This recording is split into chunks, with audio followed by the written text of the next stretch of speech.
ஐயோ அண்ணே சொல்ல பார்த்தீங்கன்னா ஈஸ்வரி பிளான் பண்ண மாதிரியே தமிழும் சேதும் மட்டும் அந்த வைர வேலை பழமுதிர்ச்சோலையில் முருகனுக்கு படைக்கிறதுக்காக கிளம்பி வந்துக்கிட்டு இருப்பாங்க. அப்போ அந்த வைர வேலை மட்டும் அவங்ககிட்ட இருந்து எடுத்தது மட்டும் இல்லாமல் தமிழோட உயிரையும் நீங்கள் எடுத்துடணும், தமிழை கொலை பண்ணணும் அப்படின்னா அந்த ரவுடிங்க கிட்ட நம்ம ஈஸ்வரி வந்து பேசி வச்சுருப்பாங்க.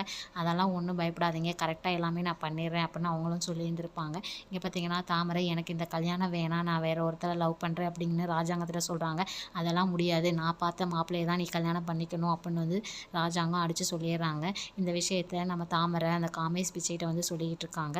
தமிழும் சேதுவும் பழமுதிர்ச்சோலைக்கு கிளம்பி வரும்போது அந்த ரவுடி பசங்க வந்து வலிப்பு வந்த மாதிரி நடிச்சுக்கிட்டு இருக்காங்க. அது உண்மை நினச்சி நம்ம சேது அதை காப்பாற்ற வரும்போது சேது தலையில் ஒரு கம்பியால் வந்து அடிச்சிடறாங்க. சேதுவும் அவங்களும் சண்டை போட்டுக்கிட்டு இருக்காங்க.